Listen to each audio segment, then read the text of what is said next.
Assalamualaikum warahmatullahi wabarakatuh. Salam sukses, salam menuju kampus impian. Baiklah, ketemu lagi di channel Bisma Lembaga Konsultasi dan Bimbingan Belajar.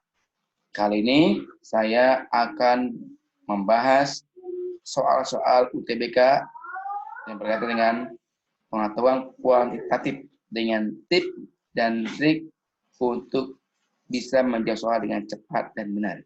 Oke, kita mulai. Baik teman-teman semuanya, kita kembali ke soal selanjutnya. Kita ada di sini soal nomor 62. Berapakah nilai 1 tambah 2 min 3x min 3 kali 4 dibagi 5 ditambah 6 dikurangi 7 dikali 8 kemudian dibagi 9. Oke teman-teman, ini kan angka-angka yang panjang ya. Banyak-banyak sekali, kita agak bingung mulai dari mana. Ingat teman-teman ya, di waktu kita SD ya, kita pernah belajar yang namanya bagaimana operasi hitung ya.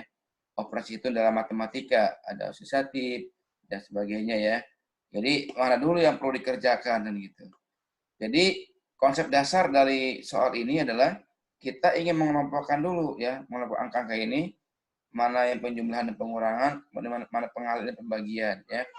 Jadi yang pertama kali adalah kita kelompokkan yang penjumlahan dan pengurangan dulu ya, baru kemudian pengalihan dan pembagian. Itu pertama ya. Yang kedua, perhatikan pembagi ini ya. Ada pembagi di sini, lihat ya, ada pembagi di sini adalah angka 5 ya. Ini jadi kata kunci ya, kata kunci penting ini. Ini yang bisa kita soal mengerjakan lebih cepat nih. Ini ada angka 5, kemudian ada pembagi angka 9 ya. Oke. Di opsional semuanya adalah pecahan bentuknya. Maka otomatis namanya pembagi itu adalah dalam ini bentuk lain dari pecahan ya. Per itu kalau ditulis ke dalam simbol adalah seperti ini pembagi ini ya. Lihat ada angka 5, ada angka 9 pembaginya. Atau penyebut, kalau bisa dibilang penyebut, pembagi itu penyebut ya. Ada 5, ada 9. Otomatis teman-teman.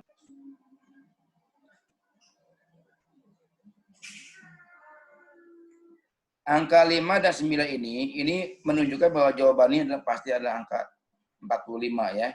Jadi yang paling mungkin adalah C dan D ya. Yang paling mungkin adalah C dan D. Nah ini tipsnya ya. Perhatikan angka ini ya, penyebutnya nih. Nah, 5 kali 9, KPK-nya 5, 9, 45. Jadi yang paling mungkin adalah C dan D. Maka yang lain kita abaikan dulu ya. Yang kedua, perhatikan teman-teman. Ya. Ini 1 tambah 2 ya. 3 ya, karena kita sekali lagi dikelompokkan penjumlahan dulu ya. Kita masukkan sini ya. Dekat sini. Ya. 1 tambah 2, 3 ya. Kemudian dikurangi 3 kali 4, 12 ya. 12 per 5 ya, karena dibagi 5, kemudian tambah 6 ya, kemudian dikurangi 7 kali 8, 56 per 9 ya, per 9. Oke, kita lihat ya, ini ada 5, ada 9, ini penyebutnya. Kita ini selesaikan dulu ya, selesaikan 3 kurangi 12 per 5 dulu ya, maka sama dengan ya, ini 3 dikali 15, 3 kali 5 sama dengan 15, dikurangi 12 sama dengan 3 ya. Berarti 3 per 5 ya. 3 per 5 ditambah 6 ya. Kemudian dikurangi 56 per 9. Ya. Karena penyebutnya adalah 5 dan 9, otomatis ya, KPK dan 9 45, jadi 5 kali 9 45, maka 3 ya, supaya jadi 45, 3 kali 9 27 ya, 27. Kemudian 6-nya dikali 45 ya, jadi 280 270 ya. 270. Kemudian dikurangi 56 dikali 5 ya. Karena kan 9 ya penyebutnya. 280 ya. Nah, ini jadinya per 45 semua ya tadi ya. Ini 45 ya. Maka hasilnya 270 dikurangi 280 ini min ya, ini min 10 ya. Min 10 27 dikurangi 10 jadi 17 per 45 ya. Jadi ketahuan ya. Ternyata hasilnya adalah 17 per 45 ya. Ada nggak di jawaban? Oh, ternyata ada ya di C ya. Oke. Nah, ini teman-teman ya. Gampang ya. Jadi sekali lagi lihat penyebutnya nih. Ya, ujungnya ini. Jadi kita mengabaikan jawaban-jawaban yang lainnya ya. Untuk kita fokus di jawaban yang memungkinkan ya. Oke.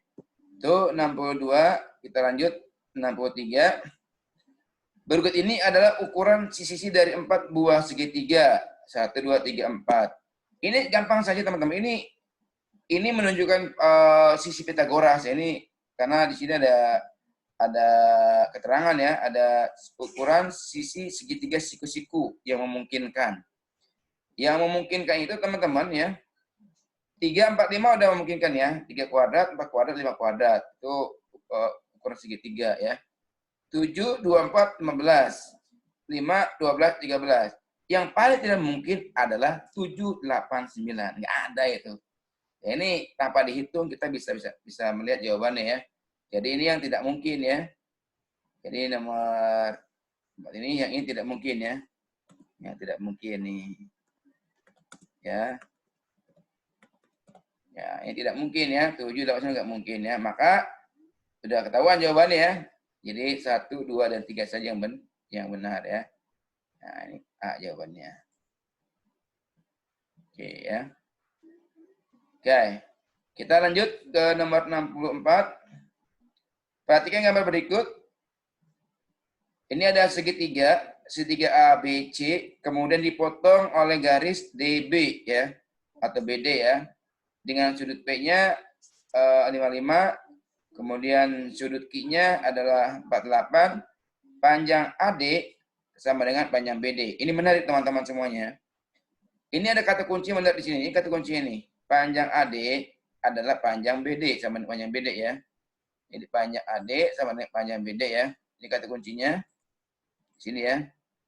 Ini katanya panjang AD sama dengan panjang BD di sini. Ya. Panjang AD, panjang BD kalau sama, ini artinya menunjukkan bahwa segitiga ini adalah segitiga sama kaki. Ya, jadi bahwa segitiga ADB inilah segitiga sama kaki ya. Panjang AD dan BD-nya sama ya. Otomatis teman-teman ya, sudut P akan sama dengan sudut B di sini. Sudut P ini akan sama sudut B di sini ya. Nah, artinya kalau kita singkat ya, nih saya kasih tip ya. Ketika teman-teman ada menemukan seperti ini ya, ada segitiga sama kaki ya, kemudian berpasangan dengan segitiga apapun ya, segitiga apapun, apalagi kalau bentuknya adalah garis lurus seperti ini ya, maka ya saya sampaikan nih, sudut di sini ya, sudut di sini ya, sudut D di sini ya, akan sama dengan jumlah sudut A dengan B atau P dengan yang di sudut B ini. Ya, akan sama ya.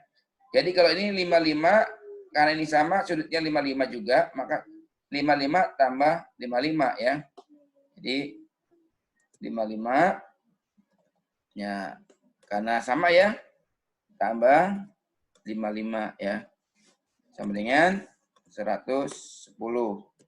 Nah, teman-teman perhatikan sekali lagi, kalau ini sudut ada sama kaki ya, ini sama kaki, ya ini sama kaki ya, bentuk sama kaki, dan bentuk garisnya sama seperti ini ya modelnya, maka sudut D ini ya akan sama nilainya, jumlah nilai sudutnya atau besar sudutnya dengan sudut P dengan sudut B di sini ya. Artinya ya bahwa sudut ini juga sama dengan 110 sama dengan ya, sudut D ya.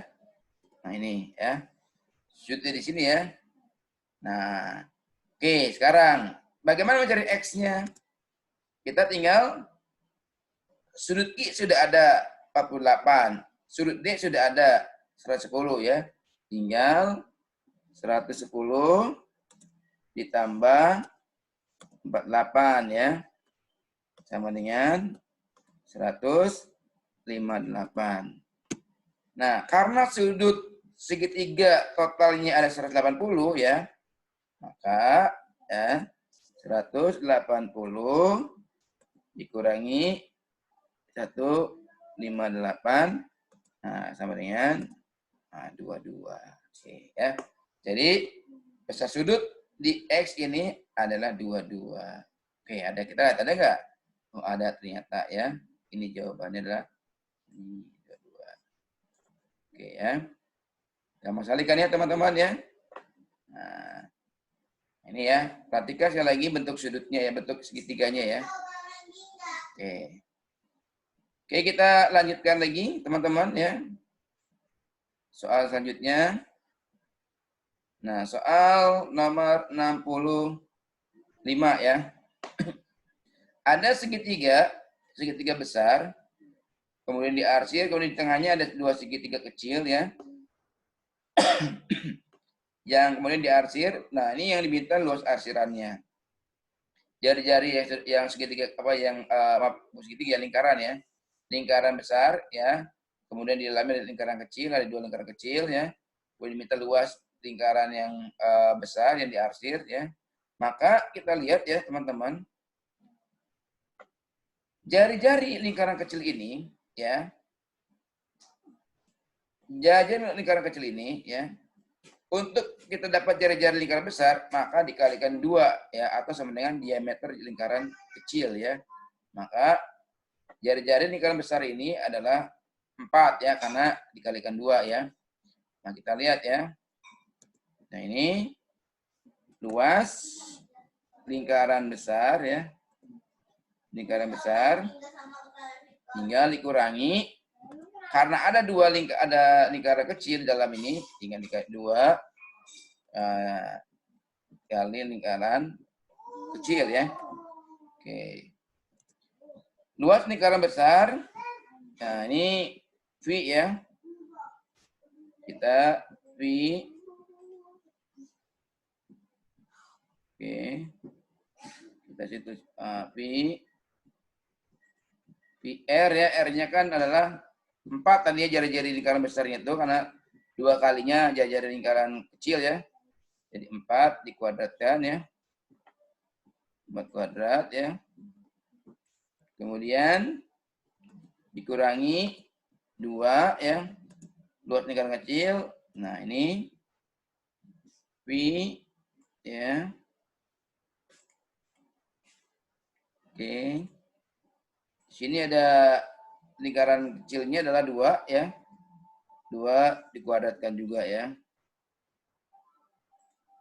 Nah. Oke, kita perhatikan ya. 4 kuadrat sama dengan 16 ya. 4 kuadrat sama dengan 16. Kemudian dikurangi 2 kuadrat. Ini 16 ya, teman-teman sekali lagi ya. Kemudian ada 2 kuadrat ya, sama dengan 4 dikalikan 2, maka sama dengan ya lagi 16 kurang 8 sama dengan 8, maka jawabannya 8. Ini tinggal tambah pi ya. Tambah pi ya. Oke. Di sini ada pi juga ya. Oke. Jika ada pi juga ya. Oke ya, maka jawabannya 8 pi. Ada nggak jawaban 8 pi? Oh, ada, ternyata jawabannya adalah C ya. Nah, gampang kan teman-teman ya? Sangat gampang sekali ya. Baik ya. Itu teman-teman semuanya. Ya. Insyaallah kita akan lanjutkan lagi. Baik teman-teman ya. Kita sudah menyelesaikan 5 soal ya. 5 soal untuk penghitungan kuantitatif. Mudah-mudahan teman-teman paham dan bisa. Dan saya yakin teman pasti bisa ya. Apalagi setelah mendengar pemaparan dan penjelasan dari saya. Dan tips dan trik jangan lupa teman-teman ya. Dan insya Allah saya akan terus berbagi buat teman-teman bagaimana tips dan trik untuk bisa menyelesaikan soal kuantitatif untuk UTBK. Baik, itu saja teman. Jangan lupa di subscribe, like, and share. Dan salam sukses, salam menuju kampus impian. Assalamualaikum warahmatullahi wabarakatuh.